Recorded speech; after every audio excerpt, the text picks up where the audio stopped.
So welcome everyone. Thank you for coming. It's my honor to say hello and to welcome our esteemed guest, who is very familiar here at Kimberton, has been probably for longer than me, and was here not too long ago to give a talk at our school, and which really left an impression on me. I think that might have been the first time, one of the first times that we met, and the first time that I heard Jan give a talk, and there were really some key, fundamental points that he made the last time he was here that really stuck with me and helped me to think about Waldorf education in a historical context, Waldorf education in the context of what it means to be living in the modern world, the problems of the modern world that Waldorf was trying to solve. And I have found that actually really helpful for me in my attempt to try to explain the significance and meaning of Waldorf education for others. So really excited to welcome him back. So I'll read his bio here and then hand it over. Jan Gerschel lives at Camp Hill Beaver Run and has been active in the Camp Hill movement in North America for over 20 years. He is the founding president of the Camp Hill Academy, a higher education and professional training organization embedded in the Camp Hill movement. He is also a member of the leadership team of the Anthroposophic Council for Inclusive Social Development at the Goetheanum in Dornach, Switzerland. He is trained as a Waldorf and special education teacher and holds degrees in psychology and education, as well as a PhD in special education. And I had a chance to talk with Jan for a couple hours today, so I am the luckiest person in the room, and we had a really far-ranging conversation about a lot of topics, which just made me even more excited for you all that you'll be able to hear him tonight. So without further ado, welcome, Jan. Thank you, Brad. All right, well, this podium, I don't know what I think about it. It makes me feel like I'm very far away from all of you. So I don't know how far, Brad, how far am I allowed to move? You're good there. Is this okay? Or in front is good. Yeah, okay. Yeah. Okay, maybe like that. It's a little bit awkward. I'll figure it out. All right, well, thank you all for coming out, and it's a pleasure to be here again. Thank you for the invitation to be here and to speak a little bit again about aspects of Waldorf education and education in general. And I thought that tonight I will in some ways link to the talk that I gave earlier on, and I don't actually remember when it was. Maybe was it a year ago or so, or last spring? Yeah, something like that.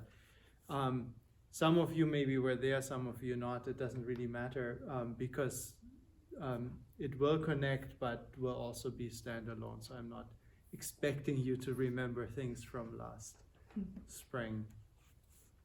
But as Brad said earlier on last spring, I talked a bit about Waldorf education from a historical perspective. And one of the, if I remember correctly, one of the ideas that I worked with then was that education, in a way, education is always trying to address things that don't happen by themselves, or that don't happen by themselves anymore. So if there are aspects of child development that just happen in the natural course of life, that don't need special attention, then those don't need to be picked up necessarily in education. But education picks up, or education is a way of consciously, as a cultural practice, of consciously carrying and working with aspects of child development, if we talk about education for children now, that can't be taken for granted, but that need to be created consciously through a cultural practice. So an example was kind of a simple example, but when Waldorf education was first created, it was created into the aftermath of the Industrial Revolution. So the first Waldorf school was started right after the First World War, which was the first war that was really an industrial war, the first war of the industrial age, which was very different from other wars before that. And it was a time when it was after the Industrial Revolution, but a time when the consequences, also the social consequences of the Industrial Revolution, had begun to really sink in and to be present and conscious. And where you had, in Central Europe, you had a first generation of parents even who didn't remember a time before the Industrial Revolution anymore. So the first now we talk about digital generations and so on, but this was the first parent generation that was fully embedded in the post-industrial revolution age. So in a way, the thread, and of course, there may have been pockets of people in more rural areas whose experience was different still. These things, they don't develop at the same time in all places, but the Waldorf School was an urban school. It was a school that was initially had the intention of serving working class children, the children of the workers of the Waldorf Astoria cigarette factory. Most of you know that probably, but it was serving that working class children, so children who belonged to that new social group or social strata that emerged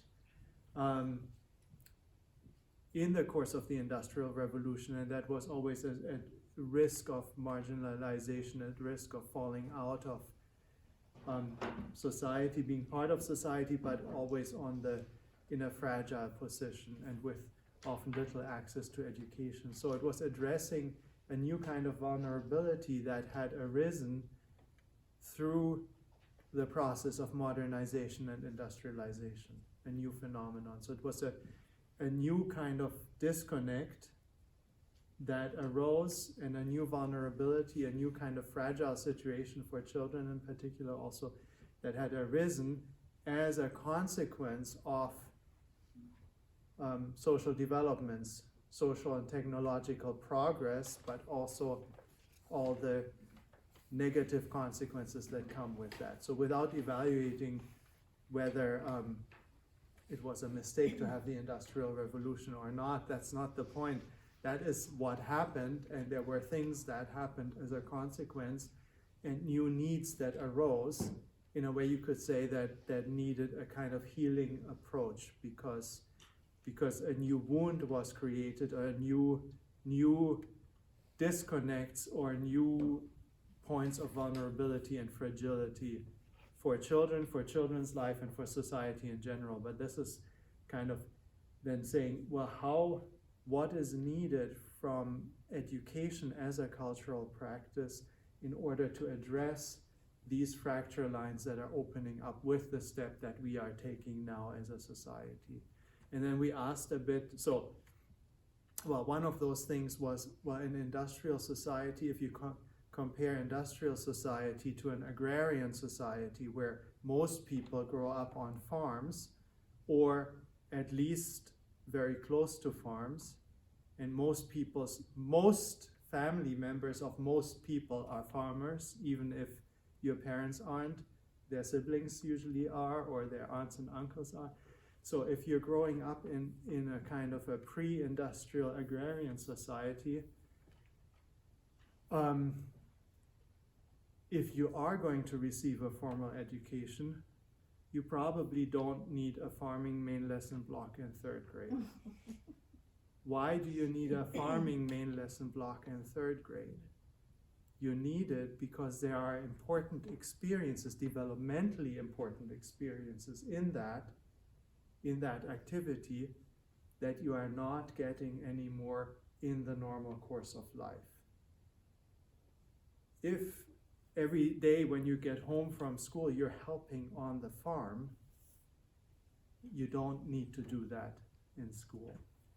So that's a bit kind of a simple example, but an illustration of this, what are we doing in education? We don't need to do the things that happen by themselves, but we need to be aware what are the things, especially as society changes, as culture changes, as technology changes, as all sorts of different things develop.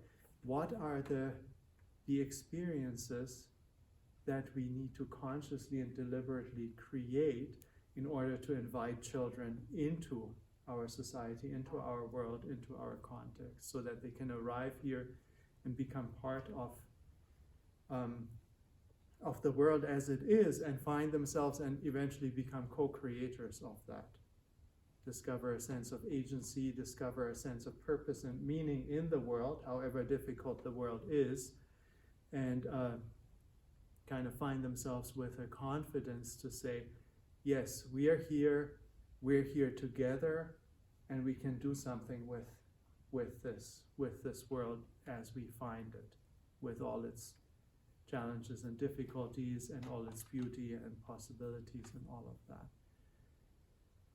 So we talked a bit about that, and we talked about a bit about what might be some of the challenges that we're facing now, 100 years later, at the beginning of the 21st century, not the beginning of the 20th century. And of course, we're still living with the after effects of the Industrial Revolution. It's not like that is far behind and we've completely moved on, but we've moved into very significant changes since then as well.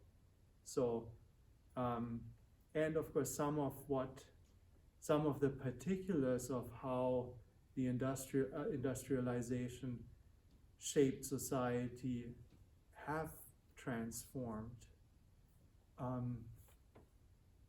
I think depending on where you live, most people, so in this area, Chester County, Pennsylvania, most people do not go to a factory and stand at an assembly line for work.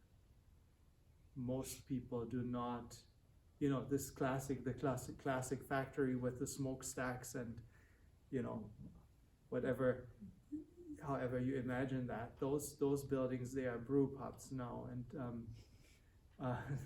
that's not anymore where we go to work, or where our children's parents go to work, generally, by and large. Some people maybe still go into a factory with a smokestack, but I don't know where the next one would be. That's not a brew pub or art gallery space or something like that in the meantime. So, but there's a lot of other stuff going on, as we know, including the fact that most of us have stuff like that in our pockets now, for most of the day. Which has changed life significantly. It's not the only thing, but just to point out one technological advance. So, last time we spoke, we also spoke about, we spoke about this idea which I've borrowed from somebody called Robin Schmidt, and you probably could pinpoint things a little bit differently as well, but I found it helpful in bringing a focus that there were three key disconnects with industrialization that had to be addressed, among other things, by education. One was a disconnect from nature. We talked about that already. If you live in an agriculturally based society, you are, just because of how life is, living in the rhythms of the earth in the place that you are in. You're living with the agricultural rhythms, the planting rhythms, the seasons, and all of that. That is there. You don't have to create that. That is what your life is embedded in. And I don't mean that in a romantic or romanticizing way. That's just a reality. And that can be a harsh reality, or it can be wonderful, or it can be all of that. But it's just there. That's what is there. So you have a way that human life is following the rhythms and the conditions of the life of nature, of the place, the physical place that is a given. And industrial civilization creates a separation between the rhythms of human life and the rhythms of nature. So that's that. The other disconnect was a disconnect from religion. So in pre-industrial society, generally you have a religion that is just there, that is part of the social fabric, that works in a certain way, that is held through certain practices and institutions. And you just move into that. And so the spaces for acknowledgement of the sacred, whatever religion that is, whether that is the dominant Christian denomination where you grow up, or some other denomination, but it's just part of the fabric of life and how things unfold. And there isn't maybe a lot of consciousness around creating that, but that's because it's just there, and you follow it, and you go into it, and those things are there. And then the third disconnect was the disconnect from a kind of a sense of community or social disconnect. Because again, in a pre-modern society, you have somehow a given social order, for example, depending on where you are, also an order where it's actually, for most people, pretty clear from the time that they're born what their role in society and the community is going to be when they grow up. And so that's kind of a given.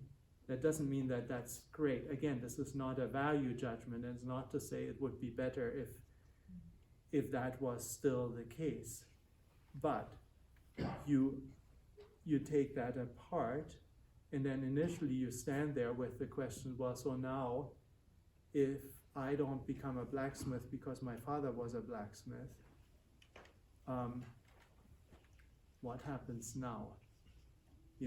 Or social hierarchies and whatever, how do we find our place in relationship to each other? Suddenly we have to create that. It's not a given anymore. Anything that's not a given anymore, we have to create.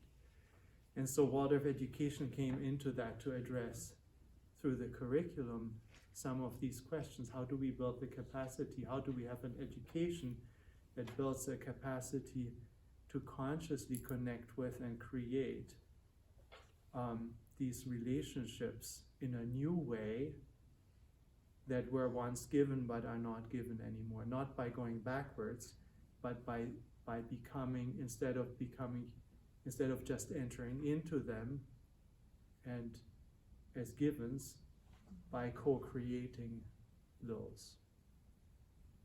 So every step in this process of development where something breaks apart that was once a given is also a step of emancipation, a step in freedom. But it comes at a cost, or it comes with the pain of losing something and the challenge of recreating it in a conscious way. So that was kind of a motif. And then the question, where are the breaking points, or where are the new fracture lines of our time, the beginning of the 21st century? And we had talked a bit about, actually now not the fracture lines coming much closer to us, not just the break between me as a human being and nature, society, religion, or the sphere of the sacred, but actually between me and myself in different dimensions. So it's no longer, the hypothesis is, it's now no longer a given that most children will find a kind of harmonious, integrated relationship to their own bodies without us doing something with that. So in the past 100 years ago, you didn't need to address that except in special circumstances in a conscious way, because most children still growing up, the question of how do I relate to my body wasn't yet in that same way a question. Now it's a question for, I would say, pretty much every young person growing up. That's become a question. So it's not a given anymore. How do I relate to my identity, to who I am? What does identity mean? How do I establish a sense of who I am in a way that allows me to relate to somebody else, to somebody who is other than me, who is different from me, and ultimately everybody is different from me. So how do I relate to myself establish a sense of who I am that allows me to connect with somebody else who is not how I am and who I am, instead of just looking for mirror images of myself or something like that. And and how do I make decisions in my life and write my own biography? I mean, not write it in a book, but write it in life by actually doing it, and find my task in the world, my purpose in the world. You know, where's my calling? Where are the things that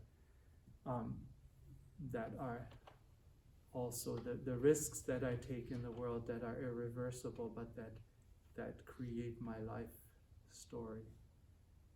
So these, in a way, these questions, that's the suggestion at least, that these questions that we're now addressing in education are not only anymore, we still need to address those, they're not only anymore about how do we help children connect with the world around them, but how do we help children who come in to the world first of all, so we go one step back, how do we help them connect with their own bodies, find the sense of them, of who they are themselves, and enable them to become agents in their own life story, people with agency, people who can make commitments and decisions and walk and take risks and walk their own life path. And that's something that is not a given anymore. And so then the question becomes, if we want to address that, and I'm going to focus on the question of the body in education. So what does it mean then if we say, now we have to look at education as something that has to do with embodiment, with how we come into our bodies and connect through our bodies to the world. In anthroposophy, people talk about child development as a path of incarnation. So what does literally incarnation means entering into the flesh. That's a very old-fashioned religious terminology. But I want to say, so it actually means, behind it is this picture that we are individualities who are arriving on the earth, and we're entering into this way of being that all of us have found ourselves in, where I am separate from you, and where I stand, you cannot stand. You can try, but it means you have to push me out of the way. So that's what it means to have a body in the physical sense. This is a little bit philosophical now, but it's important because we take it for granted. We don't think about that. For us, it's normal that physical objects cannot be in the same space at the same time. They bump into each other. And that is one of the key characteristics of what it means to be on the earth or be in the physical world. And when I'm saying that, I'm already suggesting that I think that there is a different way of being that has different conditions, and I want to leave you free whether you want to go there or not, but you could imagine a way of being, and that would be kind of the definition of a non-physical way of being, where we are not condensed like that, but where we are able to interpenetrate. So the fact that I am here in that other way of being, the fact that I am spread out somewhere, this is a little bit earth language because that's a spatial language, but the fact that I am here doesn't prevent somebody else from being here also. But where we have that a bit as an experience still on the soul level, even if we are here like this with physical bodies, we can say we are close to each other. We can have this experience that on the soul level, that we kind of blend or interpenetrate, or that we're somehow occupying the same space together. But being here means, to begin with, I have a body that occupies a certain part of space, and if I'm here, you can't be here. And if you want to be here where I am, you have to push me out of the way or ask me to leave. That's also possible. It doesn't have to be that aggressive. But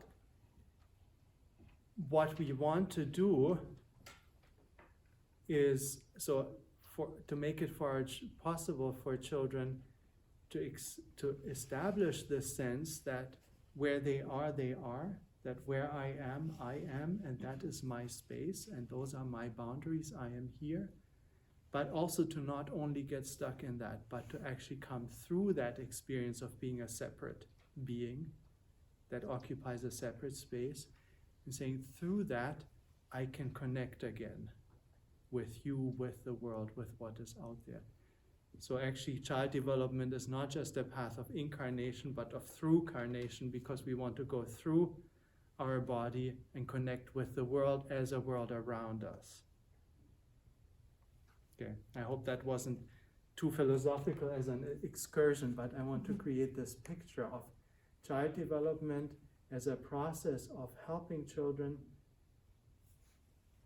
enter a particular way of relating to the world around them and to other people around them that has these different aspects, that has the one aspect of knowing that I'm a separate being and I occupy space in the world, and that's my space and I am here, but not to be cut off in that, but to be able to say, now that I've established myself here, I can enter into relationship out of that space that I occupy, which is my body. The space that I occupy, that's my body. Out of that, I can enter into relationship, and I can sense, and I can reconnect with the world. I can connect with the things in the world, with nature, with other people. So, if we say that that is the task of education, to accompany that process, then the question is, what are the consequences for education? And I don't know, does that make any sense at all so far? Is that relatable as a picture? Okay, all right. You're all being very polite. But then I'm gonna keep going.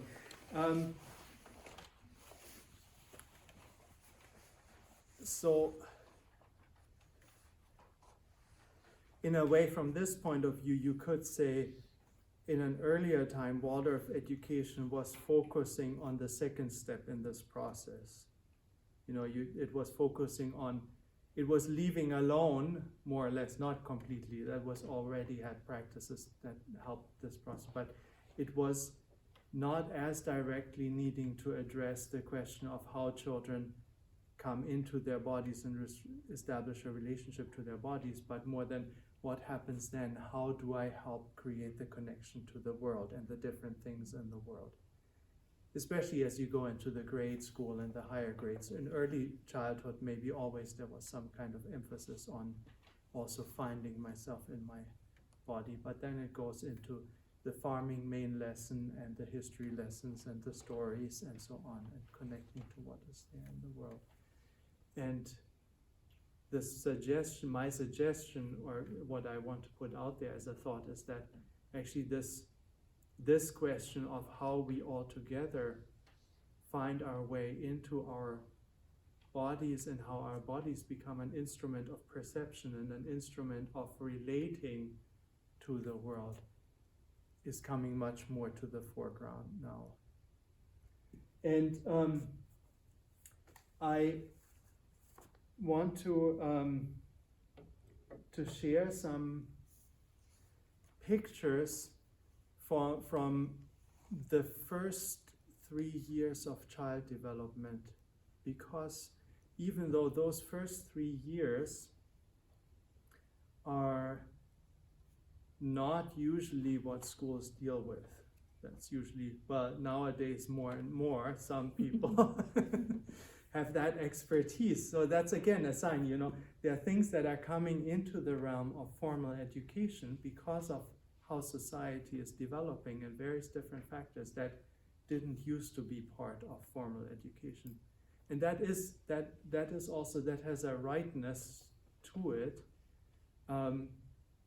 It's, in a way, we're responding where we are needed, and it's somehow very consistent with this picture that now more and more we need to consciously address this process of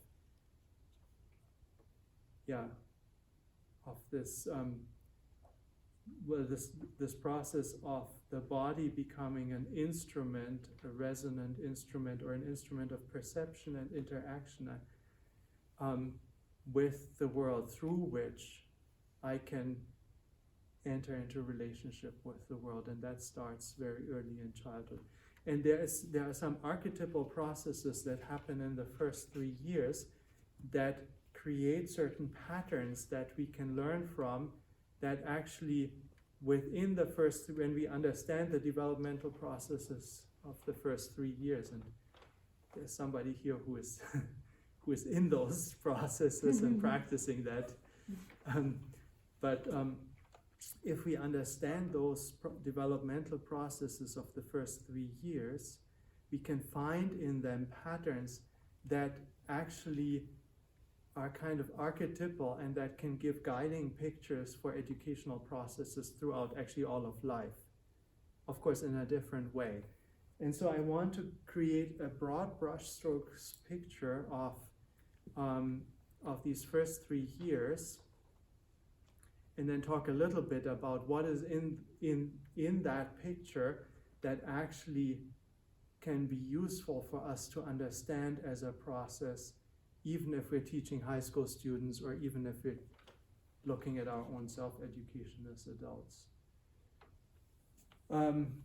So what I'm going to share is a little bit based, this is an advertisement, on this book by Karl Koenig, the founder of the Camp Hill movement, who was a physician and worked a lot with children with disabilities, obviously.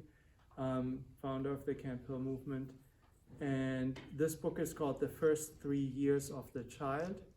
It's newly re-edited by Jan Göscher with extensive footnotes, which you, if you buy it, you have to read. And what is interesting is, I mean, Koenig in this book refers to research on child development that was available at the time when he was writing this in the, I think, 50s or 60s, a while ago. Most of those authors, some of them are classics, most of them you don't really come across anymore. What I tried to do when I re-edited this book in my footnotes is to see the picture that he is developing of child development. How does that match with what we have since discovered with the current understanding of child development? And so there are some pointers in different directions to current research that you could pursue further if you wanted to. What is interesting when you do that exercise is that even though research on child development has moved on quite a bit, actually the kind of the integrative picture of the developmental process that he creates, and even some of the more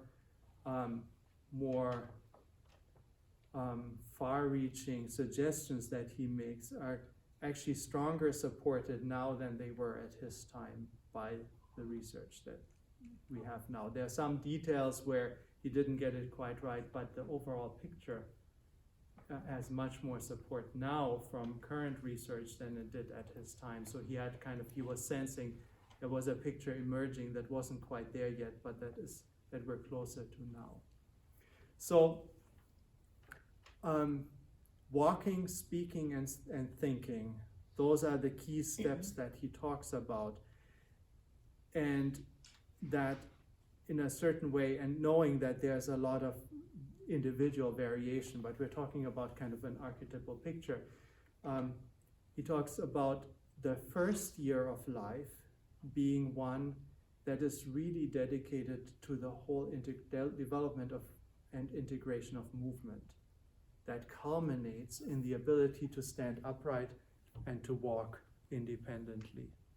So at the end, around the end of the first year, give or take, the ability to take steps and to walk independently without holding on, and that as a major achievement of integration of the whole movement, the whole motor system, the whole movement system. So how does that process of the first year happen? If you imagine the child before birth in the womb, the child's body is surrounded by fluid. It's kind of in this fluid, so the body is in a way not fully exposed to the forces of gravity. It's also not exposed to outside temperature, to a temperature difference between body and the environment, not directly exposed to sensory experiences. There are some, but it's all kind of mediated through the body of the mother. So there isn't a clear, if you try to imagine what would be the experience before birth, it wouldn't really be, I mean, this is a bit, you have to kind of have some goodwill to go along with this imagination, but it's not an experience of being in a body. To the extent that there is a being there that relates to this developing body as their body, it can't be an experience of being in a body that is separate from the world yet, because you're surrounded by the same temperature, floating in water, only very muffled sense impressions. So the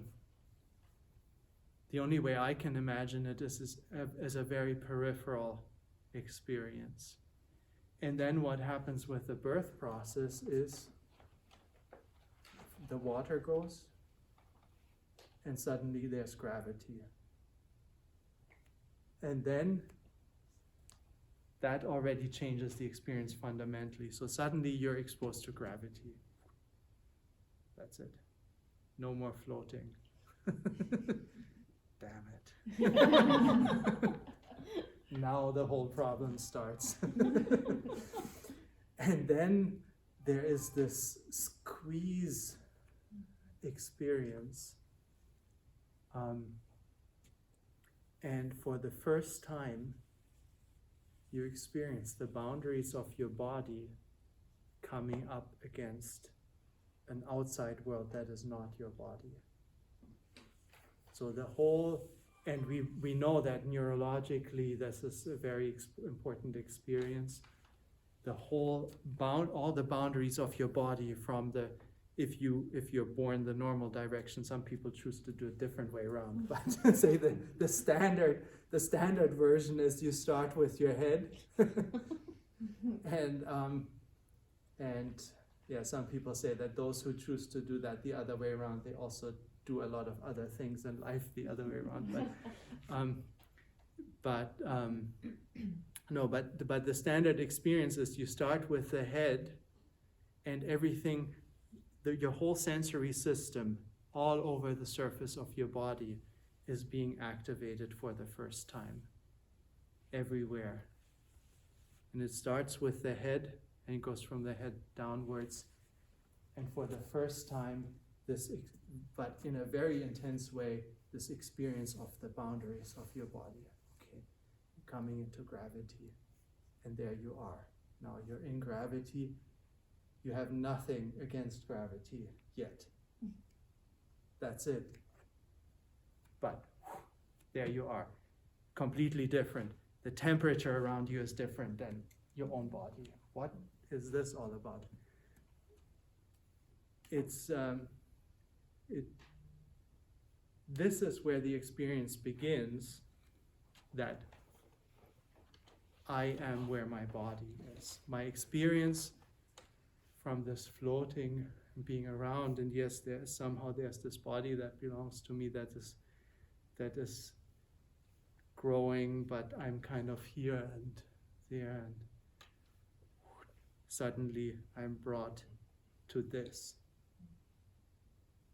Now I'm here, now I have to relate through this to the world, to gravity, which in the beginning I cannot do anything about.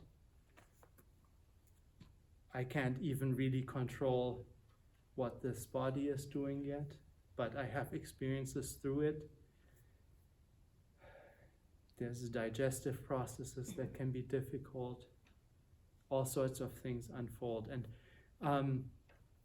And then, step by step, I begin to integrate that. And the integration of movement, if we focus on movement now, happens in the same direction as this initial activating experience. So the first part of my movement that becomes coordinated is my eyes. Before I was out there was no need to coordinate the movement of my eyes. Now, so the first part of, sometimes that happens very quickly, and with some children it takes a little bit longer, but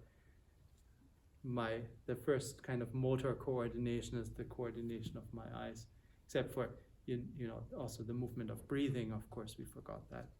Very important. Breathing, coordination of the eyes. And then you have a pathway over the course of the first year of movement integration that goes from the top down. So first with the eyes and the head being able to move the head, no control over the legs yet, really. I mean, there are reflexive movements, yes, but you can also see in terms of the proportions, even the growth, the proportions of the body, the head is by far the biggest, the furthest developed in size, and the legs are kind of tiny little appendages. In a way, I mean, Wolfgang Schaden, eminent biologist and anthroposophist, I mean, he talks about this. He says when the human being is born, actually the head and everything that belongs as a system to the head is overdue. It would actually have been mature enough to be born earlier, several months earlier. The limbs are premature. They are not ready yet. That's why, if you have many animals, when they're born, a cow comes out and stands up the calf, right? I mean, the limbs are ready, the whole thing is ready kind of at the same time. But with the human being, we have this span of being overdue and premature at the same time, and it's actually only kind of the middle part of our body that is born at the right time, so to speak, from a maturity point of view. Mm-hmm. Then everything catches up. But yes, so we have motor integration here, and then going further down, we begin to push ourselves up, strengthening that upper part of our body, beginning to grasp, eventually around half a year being able to sit up, which frees up the hands, and then we begin to move around, rolling or crawling and all of these things, and eventually pull ourselves up, and our legs become strong enough to support our weight, and then we start to be able to take the first steps. And when we have achieved that, we have integrated in our body into the forces of gravity, achieved a certain degree of mastery over that, in certain degree of integration of movement, so that now we can still, it's not super stable and super skilled, but we can become free agents in the realm of three-dimensional space and movement. We can move around out of our own volition in the world, take things, throw things, put them down, and move from here to there on our own volition. So we have integrated ourselves into that sphere of life. And we did that from above downwards. In a way, kind of pulling ourselves up out of gravity is also a picture that you can have. So from kind of this horizontal that we land in, pulling ourselves up out of gravity and then becoming free agents in that. Then we have, during that time, as a motor activity, we begin to also vocalize. And actually the first beginnings of that are is really a motor activity. We play with all sorts of different sounds that our body can make. Not because they're spoken around us, but simply because that's what our body can do. And then actually that starts to come into relationship with what we hear around us. So now we're integrating, that also starts already in the first year, but then that becomes the more important theme of the second year. But in the first year, we have a motor activity, one part of our motor activity, movement activity, which is vocalization, that starts to come into a relationship with what we hear around us, what lives as language, as speech around us. So you can see that first children begin to make all sorts of sounds and noises and vocalize sounds that are not even used in the language of their environment. Some of them may be used in other languages, but then what happens is once that comes into a relationship with the language that is spoken around, actually the range of sounds, vocalizations that the child makes narrows down, because you pick up and you start to imitate, and you become more interested in the vocalizations that are responsive and that have a relationship with what you hear around. And the others, they begin to fall away. And your vocalization starts to have a relationship with the language that lives around you. And then around the first year, around age 1, you might, again, give or take, you might start to say your first word, some earlier, some later. The first word, Koenig calls it a one-word sentence, or the first words. They are one-word sentences. They are not words as names for specific things yet, but you might say, for example, common thing, you might say mama, and it's not quite the name for a person yet, but it stands for a much bigger experience. It could be the experience of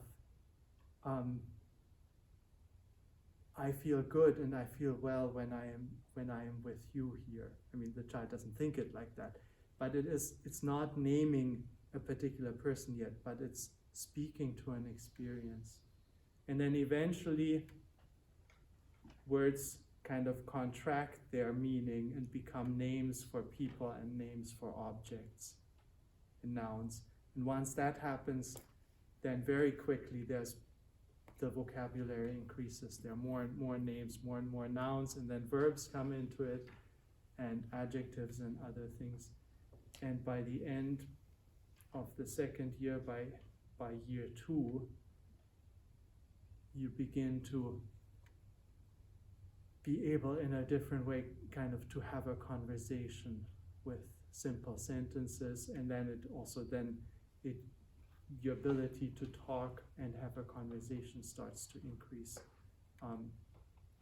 fairly quickly. So by the time you are 2 and you're able to put words together into the beginning simple sentences and use them in a conversational way, you've learned to walk in the realm of language in a certain way. You are now somebody who can participate in the movement, the activity that happens in language. And then in the third year, you have the whole theme of thinking.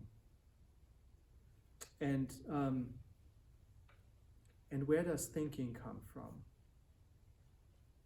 What is that? There you can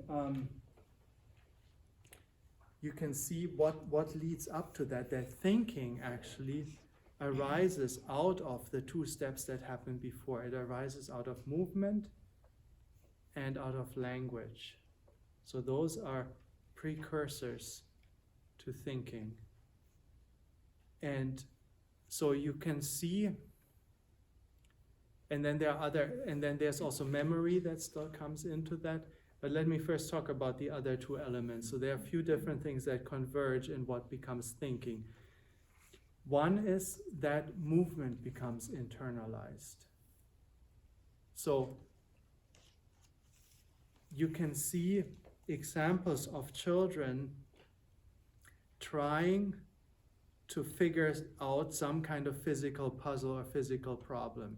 For instance, how to put one object into something else, into a certain container. And they try it this way, they try it that way, it doesn't work, and then eventually it works. It's all, the problem solving is first all done by movement, by trying physically how it works. And then you can observe moments where a child is trying to solve a physical problem, and they might start by trying to solve it physically and trying out different things. And then there comes a moment where that stops, and the child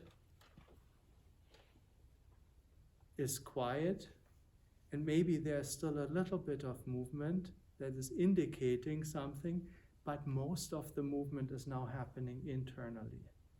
And the child is going through internally what the solution might be, and then doing something. And it may work or it may not work. That's not the point whether it's successful or not. But that certain processes that first were spatial processes that were figured out in movement, how to do something, the child is now able to take them inside, and instead of acting them out physically, to go through them, you could say mentally, to go through them as inner processes.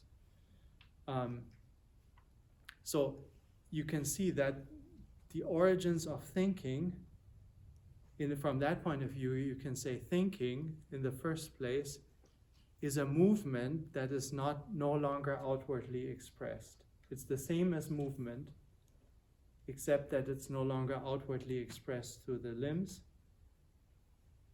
but it's taken inside. So it builds on the foundation of movement. And something similar happens with that second iteration with language, where you can see that children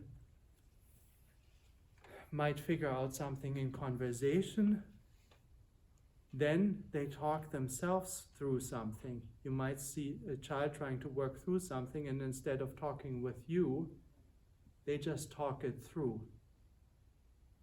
And then that talking through becomes internalized as well, and it's not even spoken out, or maybe just a little bit still, but it becomes internalized. So then through this internalization of processes that used to be outer processes, the child begins to become conscious in a new way. So with each of these steps, the child becomes conscious of themselves as an autonomous being. So once you can walk around in the world and interact with the world physically autonomously, that's one step of self-awareness. Once you can be a conversation partner, there's an I and you experience in which we are in a relationship with each other. These are experiences of self and agency and self-awareness that are still in direct relationship with either an outer physical world or with another human being.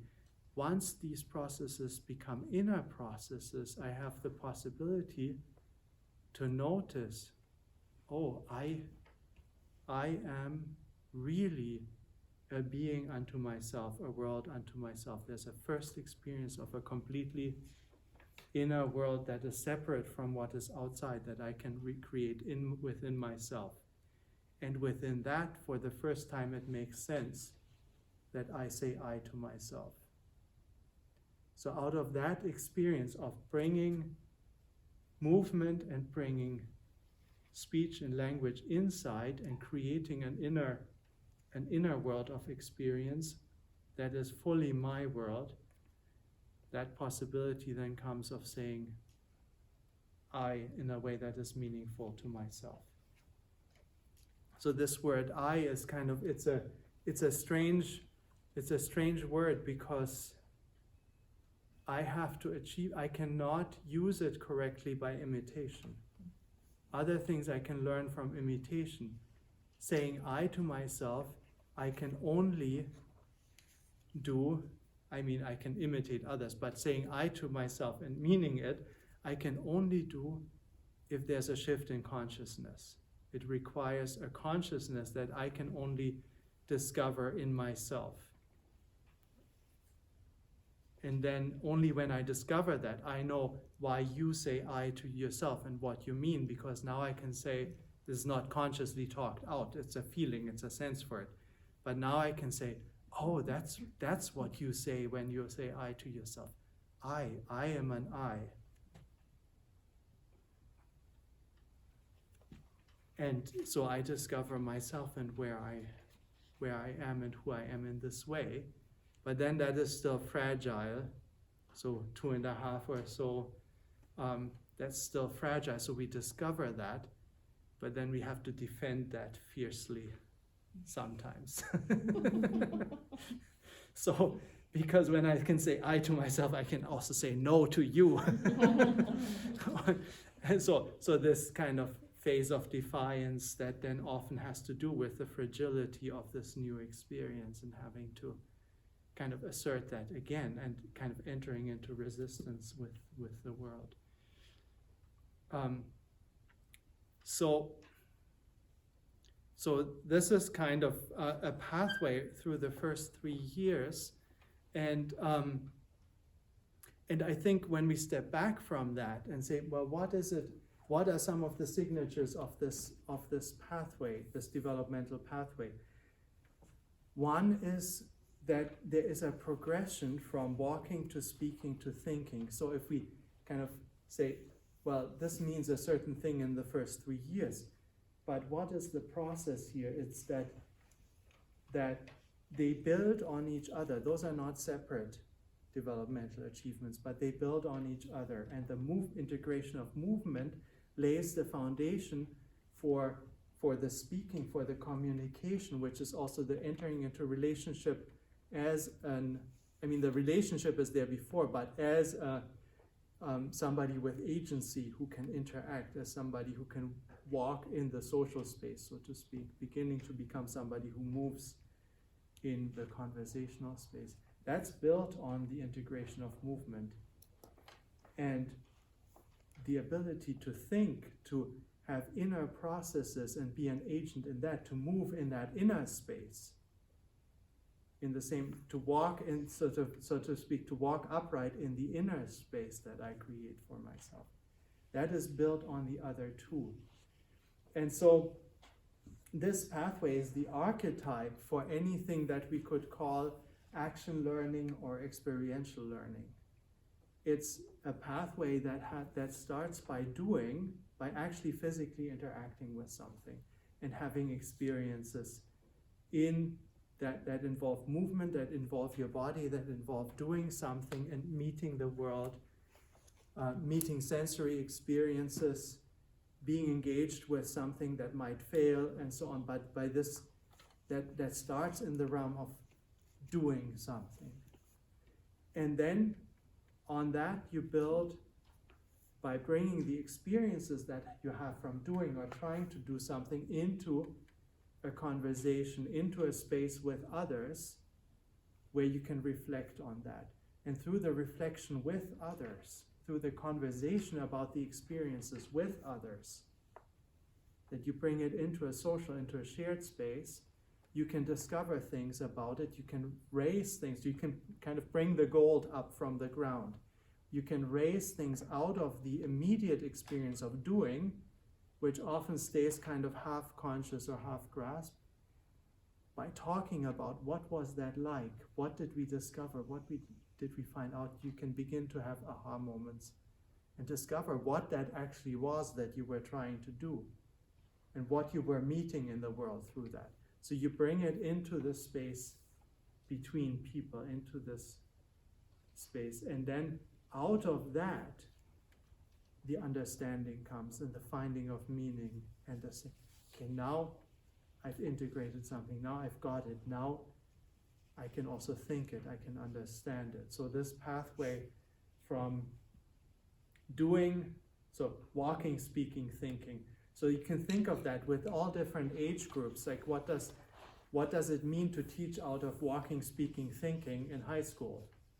Or, what does it mean to do that in grade school? And what does it mean to take that approach?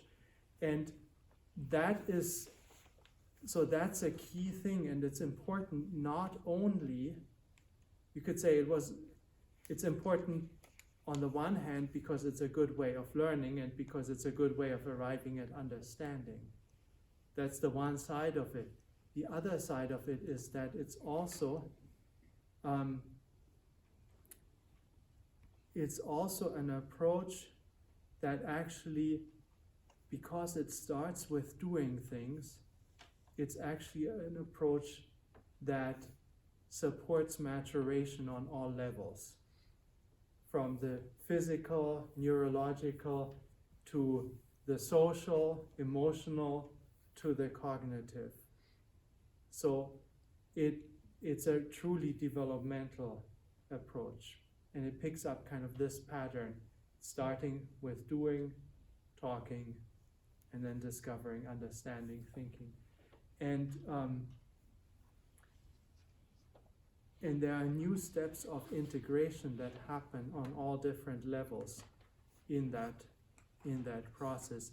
And it's very different from a way of teaching where you say, I teach finished concepts. I go the opposite way. I teach finished concepts that I or somebody else has arrived at once, and then we try to figure out, can we apply them somehow, or can we use them somehow? That's a different approach, and I'm not saying that you can't ever do that. You can also go back and forth and test something, but the developmental approach is really to say, we do something, we meet the world, we engage with it, we wrestle with that in doing, then we bring that into a space between us, we share experiences, and out of that the understanding arises. And then I have learned to walk in yet another way in relationship to some phenomenon in the world, whether it is, whatever it is that I'm encountering. So this is always a learning to walk in some other sphere way, so that I can become an agent in that. And so that's kind of one archetype that is in this first 3 years process. And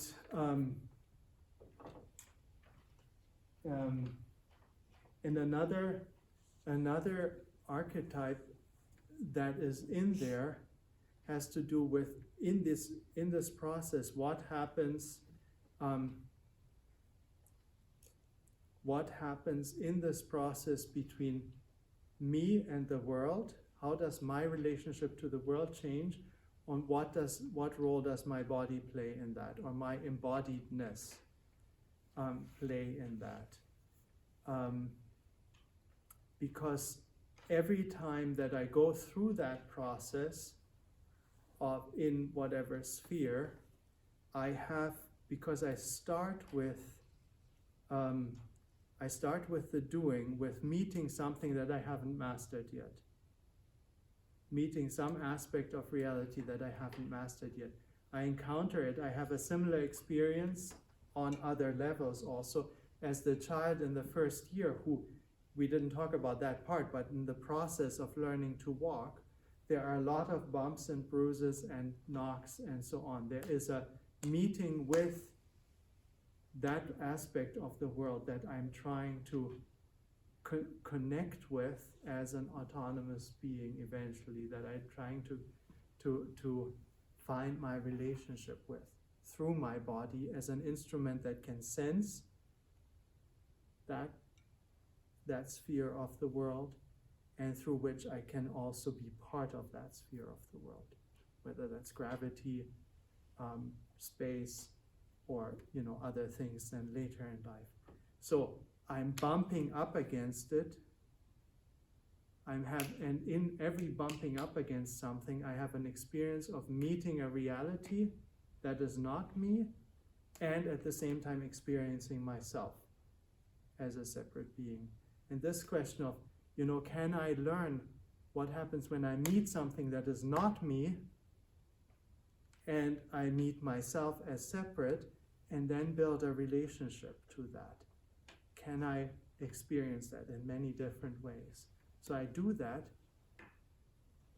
and then in the next step I realize that other people are also bumping into that. And we can start to talk about that and understand what that is, and in that process and of engagement also begin to change our relationship to whatever it is that we're meeting.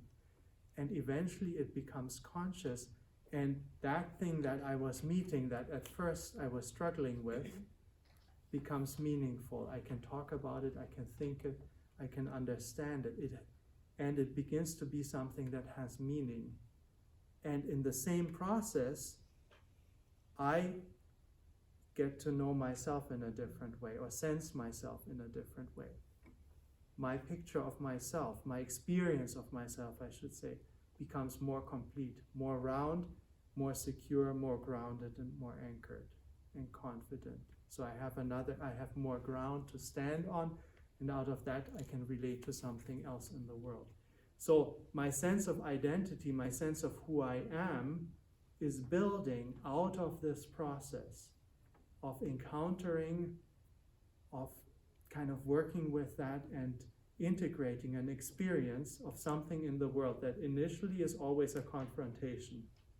It's always something I bump up against, and then finding my way together with others and in a context with other people into a relationship where my sense of myself is enriched and my ability to find meaning in that experience is developed. So the world becomes meaningful, and at the same time,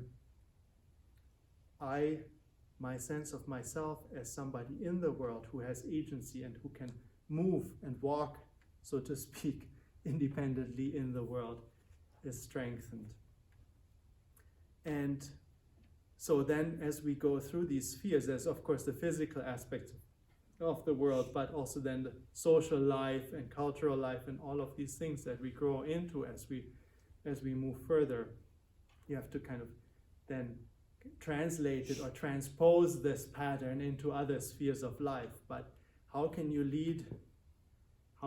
as teachers, as educators or parents, lead children, adolescents, young adults into this experience again of learning, of walking, talking, thinking in all the different realms of life with which to which you want to introduce them, so that it becomes a process of finding meaning in the world and strengthening a sense of self as an autonomous being, and using the social process and what can happen between all of us engaged with something, but from different perspectives and having different experiences of it, as kind of the fertile ground where that can happen. So that's maybe enough for today to open this up, but I would really encourage you to, if you want to study this archetypal pathway of development of the first 3 years of life, which has to do with the first steps into a body and through a body into the world, as an archetypal picture within which you find patterns or kind of motifs that you can that can be like a guiding motifs for how you design learning processes or how you develop learning processes for all phases of life. You just have to translate them into other phases of life. But there are a lot of kind of secrets that are hidden in this first 3 years pathway that can be an inspiration. And I mean, we don't have time to go into that. You can even go into, nowadays, we know more and more about kind of from a neuroscientific perspective what happens in all of these steps and how they're interconnected and so on. That would be several more lectures. I wanted to focus on putting this picture out there because I think if you in a way, if you design or if you develop education in a way that's informed by this image of the first 3 years, you end up with something that you could call an embodied approach to education. And I know embodiment is kind of maybe a trendy term right now, but there's something in that is that is really true, that is needed, that education has to be, I believe, in the 21st century in order to answer the needs of the 21st century that we talked about. It has to be understood, and we have to take hold of it as an embodied process, which means understanding that it's not about absorbing knowledge. I mean, I'm preaching to the choir here, but it's not about absorbing knowledge, but it's about this pathway through the body into a meeting of the world, of other people, in which my being, an embodied being, becomes a way of relating and then also finding agency in the world and becoming somebody who feels, yes, I can stand here, I can breathe and resonate and enter into contact with the world. I can be with the other human being, with the world out there, and with myself at the same time, and connect those two. And then out of that, I can stand in the world with a sense of identity that doesn't rely on being in some kind of cognitive box, but that is grounded in a deeply rooted feeling of who I am, and the fact that I can, out of that, with confidence, also enter into relationship with something that is completely foreign to me, or someone who at first seems completely foreign to me, because I have experienced that when I allow this engagement and this bumping into something that at first kind of feels foreign, I've experienced often enough that if I stay with that, I can transform that experience and I become stronger and the world becomes more meaningful through it. So that's the picture I wanted to put out there. So I hope that was helpful or interesting, and if you're interested in the first 3 years, there's a book available. I don't have any benefit from you buying the book other than the satisfaction of knowing that somebody is maybe reading my footnotes. All right, well, thank you very much for your time and for listening. I hope that was of interest to you.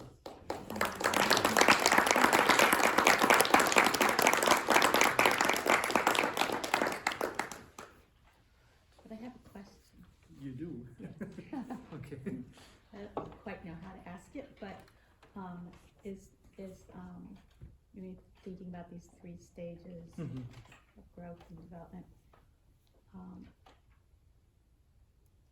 how is it reflected in the dream life, in the sleeping life of the child? I mean, Mm-hmm. I don't know that you could answer that, but what are Yeah, your I mean thoughts? I think that's a bigger question, but I think in general you can say that, well, there is, of course, so through this developmental process, eventually children begin by sleeping a lot and being awake very little, and then that proportion shifts over time, not only throughout the first 3 years. So that's one thing that happens, that children gradually are awake more and sleep less. And I think the other thing you can say is and that has to do with, with this process of waking up and with the cognitive side also becoming more awake, so to speak. The other thing is that I think the nature of sleep also changes as that differentiates out more. So younger children, even when they're awake, they're not as awake as you and I are. And the more clearly being awake means awake, so the more conscious that is, potentially also, I think the nature of sleep changes and becomes more distinct from being awake. So there are transformations. I think it's much more complex than what I'm saying now, but there are, of course, significant transformations in being awake and being asleep, and with the dream state in between that happen throughout this developmental process. So I don't know if that's a helpful answer, but I think that would be a complex topic to look at. Quite, yeah. I mean, the other side of the other aspect, which is maybe relevant for us as educators, is just to understand that sleeping is an important process in terms of integrating all of the experiences that happen while you're awake. So the whole learning and integration process requires this rhythm between waking and sleeping. But how these relate with each other changes in the course of development, especially in these early years.